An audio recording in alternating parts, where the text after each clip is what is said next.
மத்தேயு அதிகாரம் 15. அப்பொழுது எருசலேமில் இருந்து வந்த வேத பாரகரும் பரிசேயரும் இயேசுவினிடத்தில் வந்து, உம்முடைய சீஷர்கள் முன்னோர்களின் பாரம்பரியத்தை ஏன் மீறி நடக்கிறார்கள்?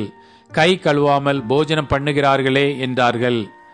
அவர்களுக்கு அவர் பிரதியுத்தரமாக, நீங்கள் உங்கள் பாரம்பரியத்தினாலே தேவனுடைய கற்பனையை ஏன் மீறி நடக்கிறீர்கள்? உன் தகப்பனையும் உன் தாயையும் கனம் பண்ணுவாயாக என்றும், தகப்பனையாவது தாயையாவது நிந்திக்கிறவன் கொல்லப்பட வேண்டும் என்றும் தேவன் கற்பித்திருக்கிறாரே. நீங்களோ எவனாகிலும் தகப்பனையாவது தாயையாவது நோக்கி, உனக்கு நான் செய்யத்தக்க உதவி எது உண்டோ அதை காணிக்கையாக கொடுக்கிறேன் என்று சொல்லி தன் தகப்பனையாவது தாயையாவது கனம் பண்ணாமற் போனாலும் அவன் கடமை தீர்ந்ததென்று போதித்து, உங்கள் பாரம்பரியத்தினாலே தேவனுடைய கற்பனையை அவமாக்கி வருகிறீர்கள். மாயக்காரரே, உங்களை குறித்து இந்த ஜனங்கள் தங்கள் வாயினால் என்னிடத்தில் சேர்ந்து தங்கள் உதடுகளினால் என்னை கனம் பண்ணுகிறார்கள். அவர்கள் இருதயமோ எனக்கு தூரமாய் விலகி இருக்கிறது. மனுஷருடைய கற்பனைகளை உபதேசங்களாக போதித்து வீணாய் எனக்கு ஆராதனை செய்கிறார்கள் என்று ஏசாயா தீர்க்கதரிசி நன்றாய் சொல்லி இருக்கிறான் என்றார். பின்பு அவர் ஜனங்களை வரவழைத்து அவர்களை நோக்கி, நீங்கள் கேட்டு உணருங்கள். வாய்க்குள்ளே போகிறது மனுஷனை தீட்டுப்படுத்தாது, வாயிலிருந்து புறப்படுகிறதே மனுஷனை தீட்டுப்படுத்தும் என்றார். அப்பொழுது அவருடைய சீஷர்கள் அவரிடத்தில் வந்து, பரிசேயர் இந்த வசனத்தை கேட்டு இடறல் அடைந்தார்கள் என்று அறிவீரோ என்றார்கள். அவர் பிரதியுத்தரமாக, என் பரமபிதா நடாத நாற்றெல்லாம் வேரோடே பிடுங்கப்படும். அவர்களை விட்டு விடுங்கள். அவர்கள் குருடருக்கு வழி காட்டுகிற குருடராயிருக்கிறார்கள். குருடனுக்கு குருடன் வழிகாட்டினால் இருவரும் குழியிலே விழுவார்களே என்றார். அப்பொழுது பேதுரு அவரை நோக்கி, இந்த உவமையை எங்களுக்கு வெளிப்படுத்த வேண்டும் என்றான். அதற்கு இயேசு, நீங்களும் இன்னும் உணர்வில்லாதவர்களாயிருக்கிறீர்களா? வாய்க்குள்ளே போகிறதெல்லாம் வயிற்றுக்குள்ளே சென்று ஆசன வழியாய் கழிந்து போம் என்பதை நீங்கள் இன்னும் அறியவில்லையா? வாயிலிருந்து புறப்படுகிறவைகள் இருதயத்திலிருந்து புறப்பட்டு வரும், அவைகளே மனுஷனை தீட்டுப்படுத்தும். எப்படி எனில், இருதயத்தில் இருந்து பொல்லாத சிந்தனைகளும் கொலை பாதகங்களும் விபச்சாரங்களும் வேசித்தனங்களும் களவுகளும் பொய் சாட்சிகளும் தூஷணங்களும் புறப்பட்டு வரும். இவைகளே மனுஷனை தீட்டுப்படுத்தும். கை கழுவாமல் சாப்பிடுகிறது மனுஷனை தீட்டுப்படுத்தாது என்றார். பின்பு இயேசு அவ்விடம் விட்டு புறப்பட்டு தீரு சீதோன் பட்டணங்களின் திசைகளுக்கு போனார். அப்பொழுது அந்த திசைகளில் குடியிருக்கிற கானானிய ஸ்திரீ ஒருத்தி அவரிடத்தில் வந்து, ஆண்டவரே, தாவீதின் குமாரனை எனக்கு இரங்கும்.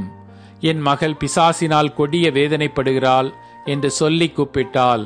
அவளுக்கு பிரதியுத்தரமாக அவர் ஒரு வார்த்தையும் சொல்லவில்லை.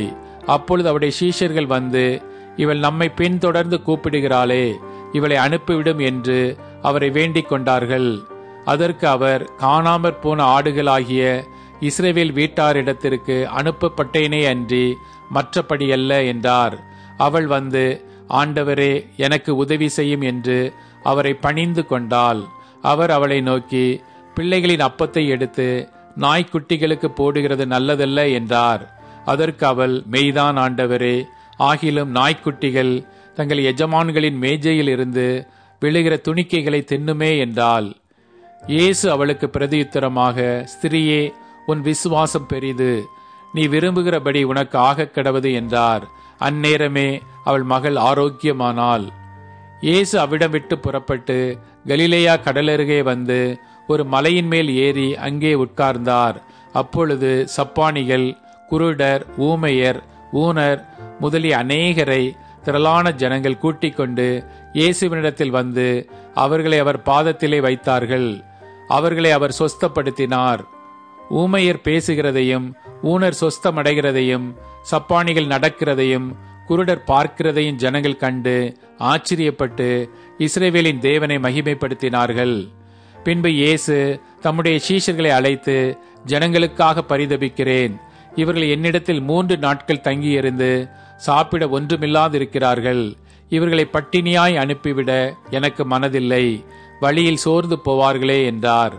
அதற்கு அவருடைய சீஷர்கள், இவ்வளவு திரளான ஜனங்களுக்கு திருப்தி உண்டாகும்படி வேண்டிய அப்பங்கள் இந்த வனாந்தரத்திலே நமக்கு எப்படி அகப்படும் என்றார்கள். அதற்கு இயேசு, உங்களிடத்தில் எத்தனை அப்பங்கள் உண்டு என்று கேட்டார். அவர்கள் 7 அப்பங்களும் சில சிறு மீன்களும் உண்டு என்றார்கள். அப்பொழுது அவர் ஜனங்களை தரையில் பந்தியிருக்க கட்டளையிட்டு அந்த 7 அப்பங்களையும் அந்த மீன்களையும் எடுத்து ஸ்தோத்திரம் பண்ணி பிட்டு தம்முடைய சீஷர்களிடத்தில் கொடுத்தார். சீஷர்கள் ஜனங்களுக்கு பரிமாறினார்கள். எல்லாரும் சாப்பிட்டு திருப்தி அடைந்தார்கள். மீதியான துணிக்கைகளை 7 கூடை நிறைய எடுத்தார்கள். ஸ்திரீகளும் பிள்ளைகளும் தவிர சாப்பிட்ட புருஷர் 4000 பேராயிருந்தார்கள்.